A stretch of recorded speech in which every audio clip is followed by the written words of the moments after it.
In this video, we will show you how to replace your rear brakes, pads and rotors on this Acura MDX. This will be located behind your rear wheels. Let's get into it. Okay friend, let's get started on our job. The first thing we have to do is safely raise and support the rear of the vehicle so the wheel's off the ground. Once you've completed that, we're going to remove the wheel by removing all 5 of our 22mm lug nuts, and then we can get this off of here.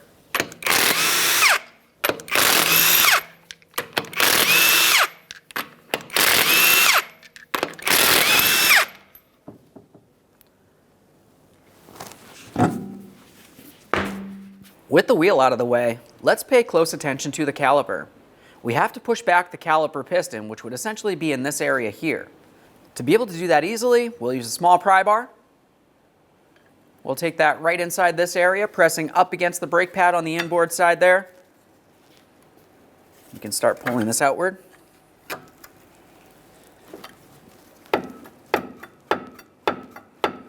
Once you have movement from there, we'll continue on to our 2 caliper slider mounting bolts.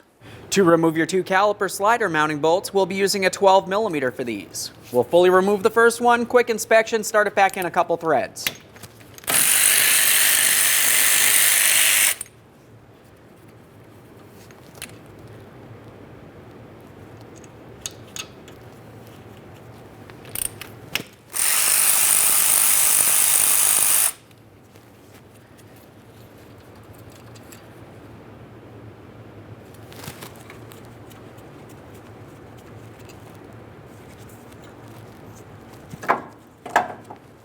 Once you have the caliper off of there, the next thing we need to do is pay attention along where the piston is. You can see a dust seal. If you see any fluid coming out of the dust seal, that means that the internal seal is bad on the caliper and you'd want to go ahead and replace it. This one looks fine. Our caliper piston's all the way pushed in, so let's hang this aside, putting no pressure on the flex hose. Now let's remove our brake pads. We'll give them a quick inspection, make sure it doesn't look like they're worn at an angle. If they are, there could be an issue with the caliper that you'd want to take care of. Same for this. Now we can remove the caliper bracket. This is held in place with 2 14mm headed mounting bolts. You know what to do. We'll remove the first bolt, start it back in just a couple threads, fully remove the second.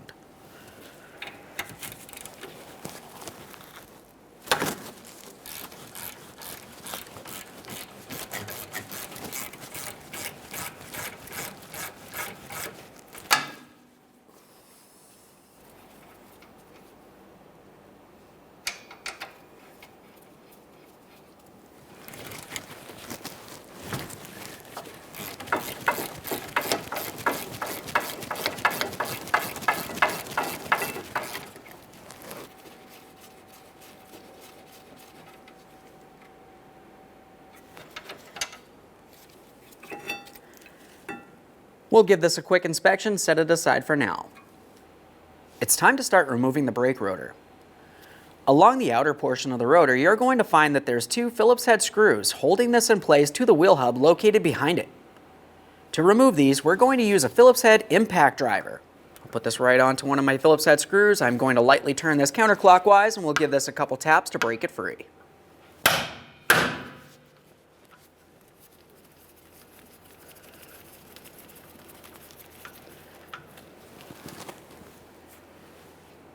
A quick inspection, we will be reusing these.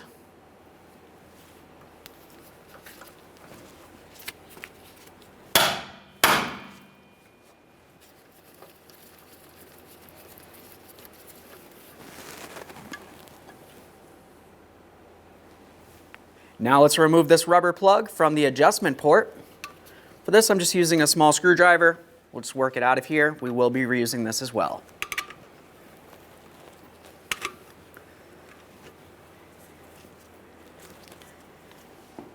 Now we can start removing the rotor. Take hold of it and pull it away from the wheel hub. If it's stuck in place, lightly tap with a hammer around any of these flat areas, but definitely not on your braking surface. With the brake rotor off of there, the next thing you have to do is inspect your emergency brake shoes. You'll have a rearward one and a forward one. We want to make sure they're not worn to the point that they have to be replaced, and they're definitely not damaged and falling apart in any way. Now it's time to clean our hub. We'll use a wire brush. You could also use a small sanding disc for this.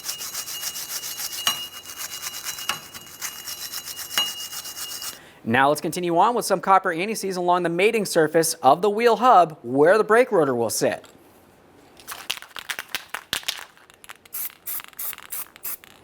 Before we install the rotor, we'll have a look just down in this area. You can see the adjustment cog. You have the small port in the rotor. You're going to have to make your way through there once it is properly installed, and this is how you would adjust your emergency brake shoes. You can adjust it one direction or the other to either expand the shoes outward towards the rotor or inward away from the rotor. When we go to put the rotor on here, we want to make sure that the rotor aligns with the mounting bolt holes as well as the studs.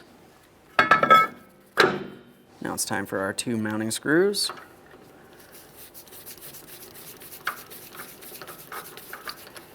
We'll start them in by hand. Once it feels as though it's bottomed out, just give it a little tap with your hammer.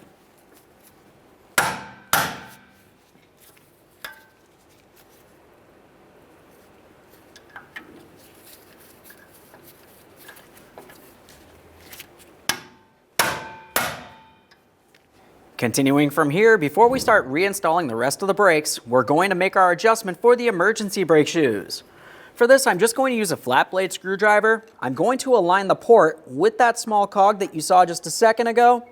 Once you have it properly aligned, we're going to spin this, like I said, in one direction or the other to make our adjustment. What we're feeling for here is a tiny bit of drag. You don't want very much because drag creates friction. Friction's going to create heat, which will cause the shoes to expand and potentially lock up your brakes. You just want to hear a tiny bit here.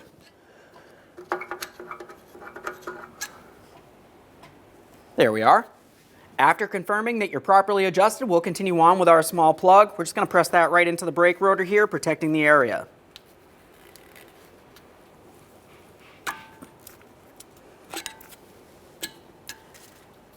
Let's pay close attention to the bracket. Before we install it, we want to clean it and re-lubricate it. To clean this, let's start by removing each of our 2 caliper bracket mounting tins. I'm just going to use a small pry bar. You can use pretty much anything as a prying device. A quick inspection and we'll set it aside. We'll repeat the process for the other one. After you have those off of there, we're going to continue on to each of our 2 caliper slider pins. Take hold of the slider pin. While holding onto the boot, we're going to slide the pin right on out of there. Once you have it removed, the next thing we'll do is clean and inspect this as well. We're paying close attention to the smooth shafted area here. You want to make sure it's not rotted or damaged. After inspecting that, you also want to make your way up into this small groove, up closest to where my fingers are. For this, you can use a wire brush or a wire wheel, but you definitely want to make sure you remove as much of that debris as possible.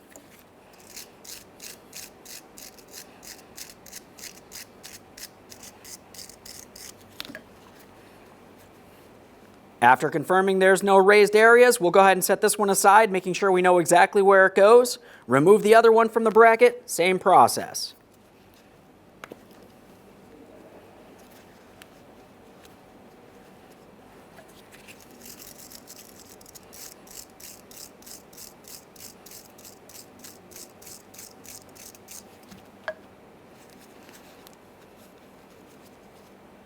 Continue on to removing each of your 2 caliper slider boots. For these, you want to take hold of the boot itself. We're going to give it a light stretch without causing any damage. Press down very close to where the bracket is. You can see it starting to separate.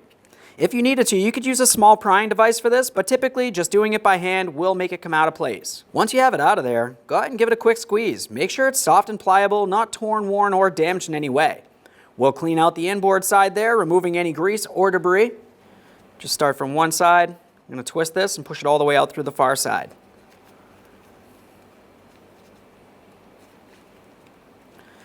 Now we'll just roll this around.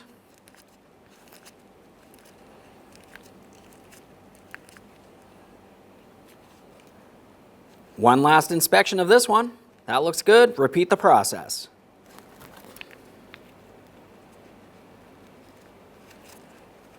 At this point, the bracket's completely stripped down. We'll continue on to cleaning this. When cleaning it, there's a couple areas that you want to pay attention to.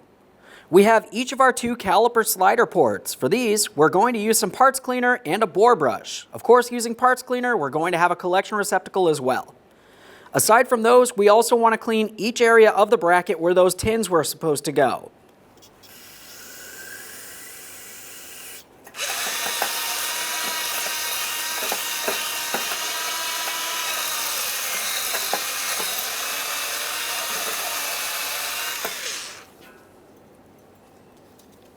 Just give that a quick rinse. Now, quick peek inside here. We just want to confirm there's no miscellaneous debris. Repeat the process on the other side of the caliper bracket.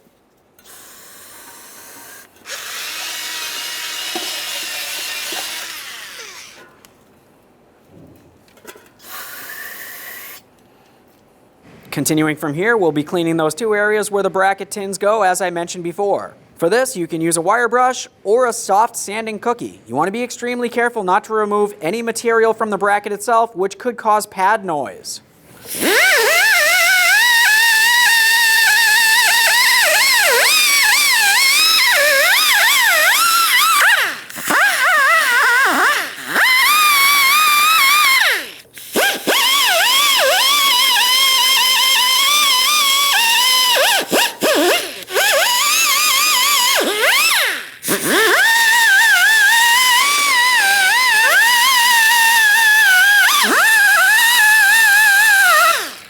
Continue on to high temperature caliper lubricant on each of the areas that you just finished cleaning. We'll start with the areas where the tins will go. Just a tiny bit will do. This will help with vibration dampening and noise reduction, also help keep moisture away from the area. Press it in, double check to make sure it's properly secured. Repeat the process on the other side of the caliper bracket.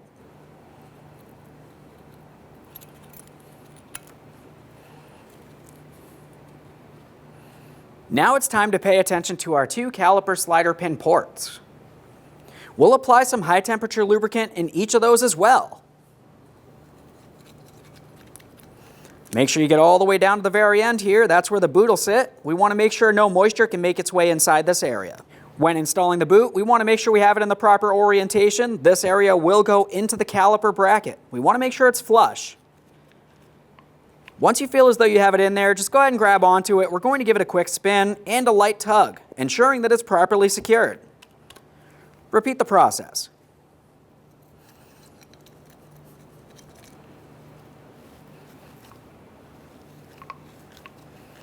Continuing on, we have our two caliper slider pins. Lubricate the entire smooth shafted area, and then all the way up into that groove, closest to where my fingers are. Once again, this is where the caliper slider boot is, and we need to prevent any moisture or debris from making its way inside this port. Get this aligned, press it in. Now as I'm pressing it in, I can hear air making its way out. We're just going to squeeze on that boot a little bit, ensuring that we work out as much air as possible. We'll give the pin a couple spins here just to work in that lubricant. Repeat the process.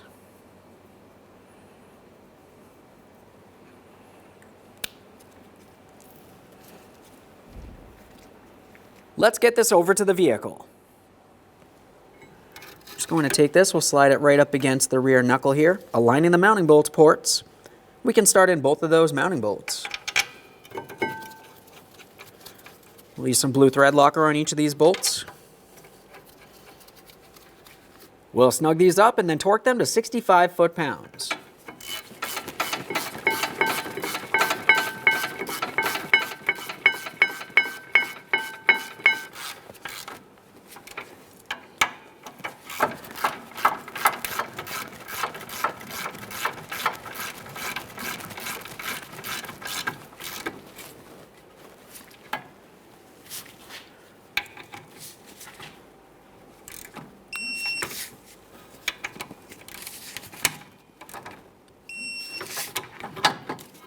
Now it's time to install our brake pads. The inboard pad will have a wear indicator, and we want the wear indicator in the upright position.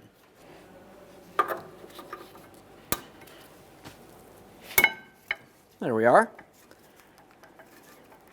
Before we get the caliper in place, let's continue on with our high temperature lubricant. We're going to lubricate the piston and along the backside of each of these two ears, essentially in all the areas that will touch up against the brake pads. This will help with vibration dampening and noise reduction.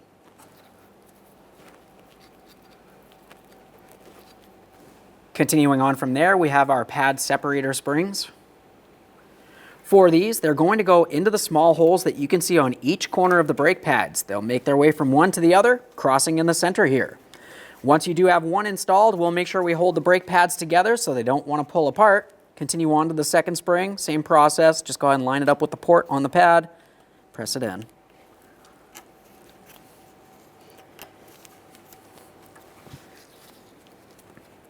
Slide this right on here. Now we'll continue on with our 2 caliper slider mounting bolts. Start them in, snug them up. The torque for these is 27 foot-pounds.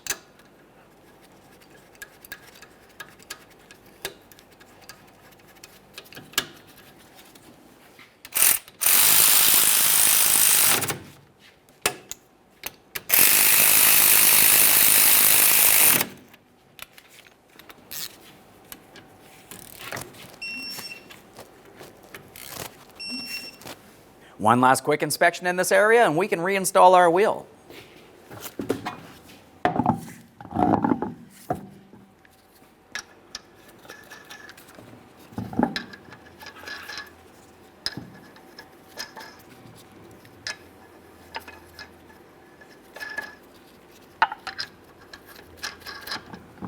Start on all 5 of your 22mm lug nuts. We'll bottom them out. Get the wheel safely back down on the ground and torque each of these to 94 foot-pounds.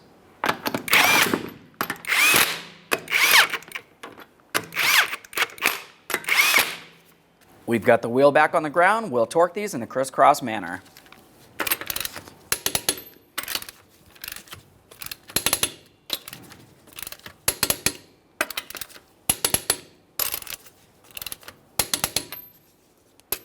Torqued. Okay friend, we finished the installation of one side of our rear brakes. The process for one side of the vehicle is the exact same thing as the other. Once you've completed that, you want to make sure you pump up the brake pedal till it's nice and firm and take your vehicle for a road test. Thanks for watching. When only the best will do, demand TRQ. The only company that lets you view before you do.